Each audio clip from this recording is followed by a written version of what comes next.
Hablemos de ciencia. Hoy estamos con una mujer que ha dedicado su vida a la ciencia. Ella es Natasha Bloch, ella es bióloga colombiana graduada de la Universidad de los Andes, hizo una maestría en biología evolutiva en Francia y luego hizo un doctorado en la Universidad de Chicago sobre genética evolutiva.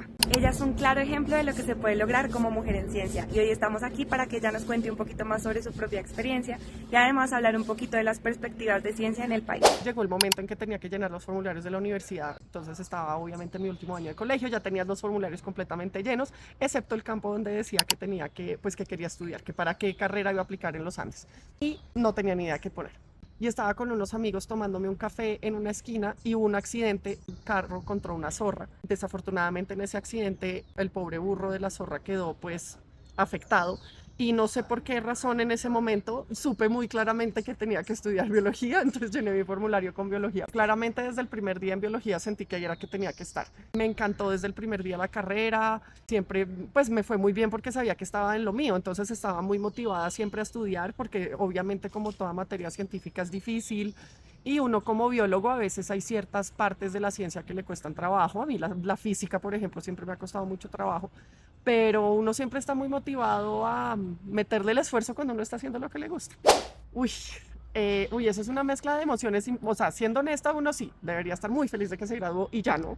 Entonces obviamente uno está muy emocionado de la rumba porque uno se va a graduar, es un momento de celebrar, pero también hay muchos miedos que vienen cuando uno se gradúa porque pues en mi caso lo que me pasó es que yo tenía un camino muy claro. Yo sabía que yo quería seguir en academia, entonces hacer mi maestría, hacer mi doctorado, pero pues lograr esos pasos le da a uno miedo, qué tal que no lo acepten, a dónde aplico y entonces maestría en qué exactamente. Entonces tomar esos pasos pues da mucha ansiedad y mucho miedo. Y yo tenía muchos compañeros que también les pasó que no tenían ni idea qué querían hacer, entonces como esa posibilidad de quedarse ahí mientras deciden o de irla a embarrar, no empezar, que pues en realidad uno ya lo ve después, si embarrarla no pasa nada, si uno la embarra no pasa nada, pero en ese momento le da a uno mucho susto ir a dar un paso en falso, meterse por el camino que no es, entonces es un momento como de mucha felicidad, uno siente mucho orgullo por parte de su familia, pero al mismo tiempo uno está muerto del susto. Hice mi maestría, yo me fui a hacer mi maestría en Francia con el que ahora es mi esposo, los dos nos fuimos a hacer una maestría allá. Aprendí un montón de modelos y cosas que yo no había aprendido en este momento, pero me di cuenta que lo que yo quería era hacer un doctorado y prefería hacer mi doctorado como en Estados Unidos.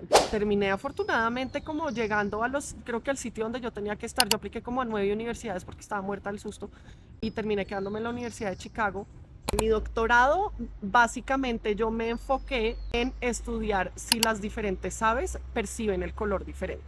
Pues porque la percepción del color es un fenómeno muy interno, ¿cierto? Entre los humanos todos percibimos el color diferente, pero nosotros tenemos poca idea de cómo ven el color los animales a veces en detalle. Mi tesis de doctorado básicamente fue entender desde el punto de vista genético y bioquímico cuáles eran las diferencias en el sistema de visión a color de las aves y si eso tenía algo que ver con en dónde vivían ellas en el bosque o qué color de plumaje habían desarrollado. Yo creo que lo más difícil fue como la persistencia. Un doctorado es muy difícil a nivel, pues obviamente científico, de conocimiento. A veces hay cosas muy frustrantes porque uno está haciendo pues incursionando en algo que nadie ha investigado, a veces no, muy seguido los experimentos fallan. Entonces creo que aprender no solo a frustrarse, sino a perseverar cuando es difícil es duro en el doctorado. Ay, pues mira, yo creo que más que nada es uno estar haciendo lo que le gusta. Cuando uno hace lo que le gusta, pues los momentos de crisis vienen y van y en todo vienen, pero cuando uno hace lo que le gusta, uno vuelve y se para y uno sigue andando porque uno sabe que uno está donde tiene que estar. Pero yo creo que también, y esto nos pasa también mucho a las mujeres, yo creo que tener un sistema de apoyo que lo levante a uno y no lo deje convencerse de las bobadas que a veces las mujeres nos convencemos, es muy importante. Y para mí mi esposo siempre estuvo ahí para eso, para ayudarme a entender que eran crisis temporales y que todo estaba bien y que yo lo único que tenía era síndrome del impostor y que todo estaba bien y que yo era capaz y que yo era capaz y que yo era capaz y que se podía hacer. Pues te acuerdas que yo te dije que en mi doctorado yo estudié visión a color, pero llegó un momento que cuando yo terminé mi doctorado me convencí de que al final la percepción del color, es decir, las preferencias que tú tienes por el color o que tienen los animales en la naturaleza, tienen que venir de algo más allá del ojo. En el ojo están los sensores que van a limitar qué ves, qué no ves, cómo lo ves, pero el tema de la preferencia del color y lo que eso implica a nivel de las preferencias de apareamiento, de la preferencia para nutrición, de qué es lo que estás buscando. Todo eso tiene que venir más allá del ojo. Y tuve mucha suerte porque yo llegué a Londres y empecé a trabajar con un grupo que trabajaba con genómica, un grupo durísimo de genómica. Y la persona con la que empecé a trabajar, Judith Mank, me apoyó siempre en todo con mis ideas locas porque ella no hacía comportamiento. Yo quise aplicar lo que ella hacía a entender el comportamiento y el comportamiento de apareamiento. Empecé a meterme en genética del comportamiento y nunca salí de ahí. Yo siempre tuve muy claro que yo lo que quería era devolverme, que yo estaba haciendo un doctorado, que yo estaba haciendo todo eso para volver a hacer ciencia en Colombia.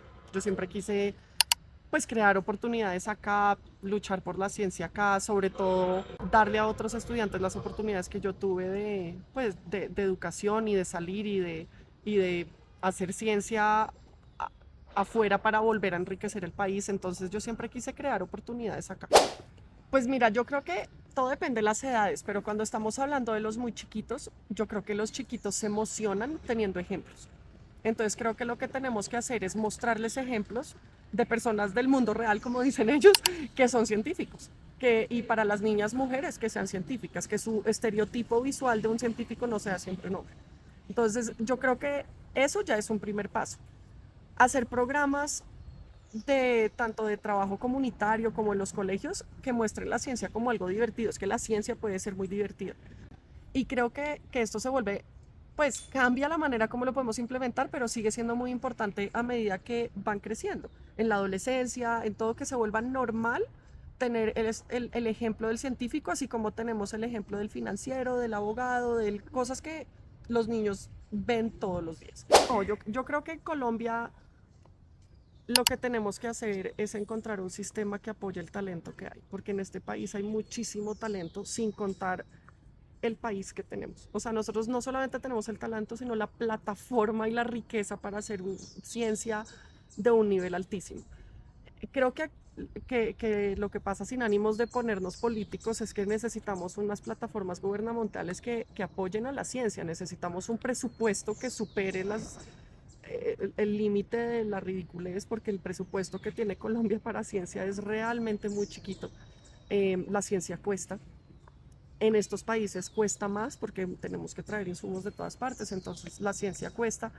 Necesitamos financiar doctorantes, necesitamos financiar estudiantes de maestría, porque al final los que hacen ciencia y los que traen el talento y sacan las cosas adelante son todos estos estudiantes talentosos. Necesitamos financiarlos para que ellos puedan hacer sus maestrías y sus doctorados en instituciones colombianas.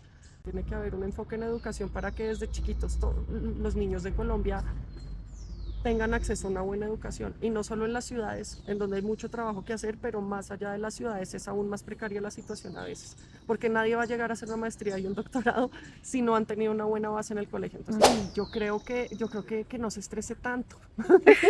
Yo tal vez me estresaba mucho, yo planeaba mucho qué iba a hacer, cuál era mi siguiente paso. A mí me generó como mucho estrés mi camino en la vida.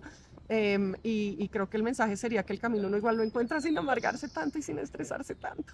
¿Qué sigue para mí? No, yo creo que seguir haciendo investigación, seguir tratando de responder las preguntas que respondemos en el laboratorio, y sobre todo seguir trabajando con ustedes, los estudiantes. Creo que los estudiantes son como la parte más bonita y el corazón de la labor de un profesor y de un investigador. Entonces seguir dándoles la oportunidad de aprender ciencia, de pues crecer como científicos y de ayudarlos a dar ese siguiente paso para encontrar su camino, es definitivamente lo que en donde yo quiero seguir. Es lo que más, digamos que felicidad me da de hacer ciencia, es trabajar con los estudiantes.